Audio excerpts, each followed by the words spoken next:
Action. Cut. Lovely. Hi. Welcome to our new blog.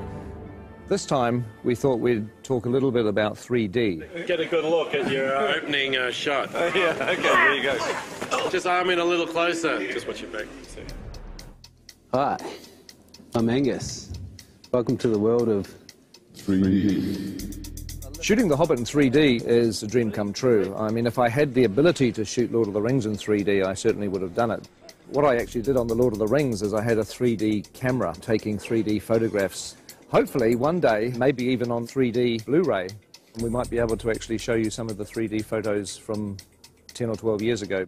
3D and I've got reading glasses, it's all good. But now, the reality is that it's not that difficult to shoot in 3D. I love it when a film draws you in and you become part of the experience. And 3D helps immerse you in the film. But the essence of our camera system is a camera called the Red Epic. Really, it's this thing that enables us to shoot 3D on The Hobbit. But of course, to shoot 3D, you actually need two cameras. The problem that we have in the cinema world is that the lenses that we use are so large that we cannot get an interocular similar to a human's, which is the separation between your eyes. For us to get the two cameras as close together as possible, they have to shoot into a mirror. We have to use a mirror system, which is a rig that's designed by a company called 3Reality. one's left eye, one's the right eye. One shoots through a mirror, the other one bounces off a mirror, and so the two images are perfectly overlaid. With using two eyes, we can move the cameras apart and also, more importantly, is find a convergence point. For example, see around someone's face, just like you're looking at a friend. The convergence point is the screen plane itself. 3D forms two places: positive space, which is inside the box, what you see behind the person who's standing on the screen, and negative space, which is what you feel comes out into the audience, an arm, a bullet, or whatever you want. And the whole idea with these rigs is you can change the interocular and the convergence as we're shooting. We can see that separation on a 2D screen with a left and a right eye overlay. So we can do this live throughout a shot, changing our 3D effect the whole way through. Roll sound. We're watching the movie in 3D as we make it. That looks so good. You almost feel like you're in it. A lot of people have an image of 3D being big and cumbersome, and that's true, but we've got a lot of different rigs that we've built for different purposes. It's actually easier in this weird 3D world to have different camera systems for different uses. So this is a camera that we built to go on a crane that can move around and it never comes off the crane. This is the TS5 in a handheld mode. It's our main workhorse camera. It's light, it's small, so it allows Peter to get into very tight, narrow corridors and caves as if he would with a 2D camera. Oh, yes, yes, yes. You know, mobile camera work has always been very important for the films that I've made, and the last thing I wanted to do when we went to 3D was to restrict or change the shooting style. So with the camera doing the help as well, you don't need me to do much. It was very important for The Hobbit that we feel like the same filmmakers have gone back into Middle-earth to tell a new story. We're shooting at the same speed as you'd shoot 2D. Dollies, cranes, Steadicam, we put it on the shoulder and we shoot handheld. The same as we would always shoot a movie. Of course, once you've got 3 or 4 cameras for main unit, you need 3 or 4 cameras for second unit, which is 8 cameras, which is really 16 cameras. This is the world of the Hobbit camera department. We have 48 Red Epic cameras, and they're on 17 3D rigs. This one's called Walter, which was my grandfather. This one's Ronald, my uncle. Emily was Fran's grandmother. Perkins was actually Fran's dog. Witchy Poo, Frank, Bill is my dad. Fergus is the name of one of our pugs. Tricky Woo, that's the name of Pekingese. Stan is another one of our pugs. There's cameras called John and Paul, George and Ringo, who are not relations of mine.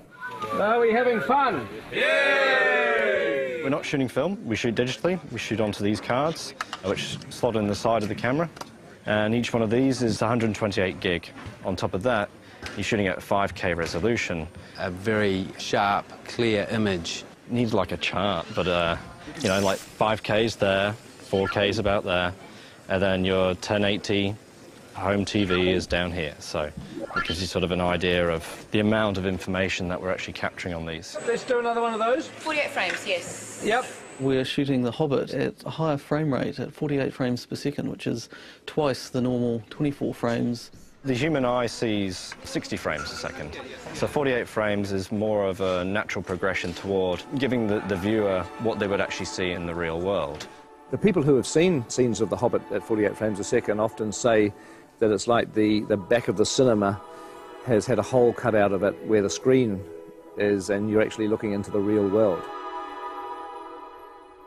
Once you add stereo, and it gives you that extra ability to control depth, you can devise ways in which it can become part of the storytelling of the film. For instance, in Mirkwood, we really play on the fact that it's a forest that's kind of hallucinogenic almost. It draws you in.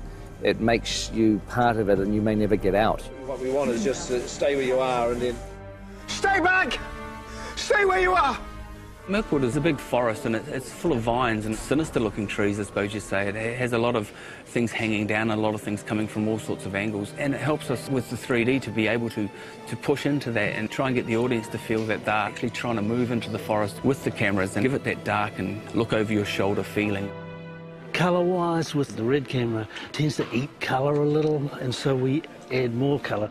If you look at the ungraded footage, the trees look incredibly psychedelic. They look like they were painted in 1967. We wouldn't normally be quite as bold as this, even in Mirkwood, which is an enchanted forest, so it's like we oversaturate.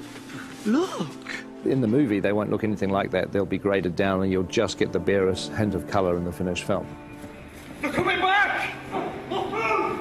3D 48 frames is pretty unforgiving, and we have to change our whole way to go about coloring these things, because what we found out in early tests that if there wasn't enough red in these pieces, they would punch up yellow and react differently than normal skin with blood running through it. So here's an example. This is Graham McTavish as Dwalin, and we've had to add a lot of red tones to his makeup. So if you notice, if you stick your hand up next to your face, how incredibly pale this man is right now.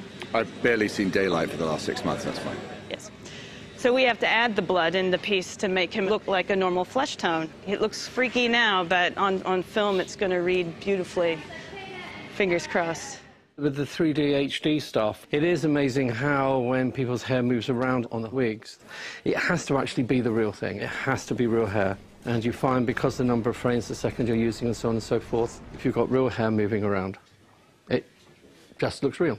I've never worked on a film that's 48 frames per second and uses the cameras that we're using. It's challenging to look for fabrics that work. I know full well that a fabric that we bought ages ago for a dressing gown for Bilbo would probably make people feel sick if they saw it on camera. It's got spots on it with a little spot inside it, and it would just be like someone throwing stones at your face, I think. So I've avoided that fabric like the plague.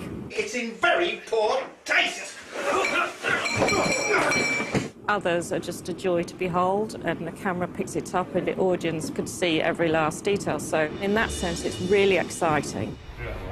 This film is really breaking new grounds in many ways as far as the technology of the filming goes. But John and I are still working in our time-honoured methods of pencil and charcoal, composing pictures in 2D.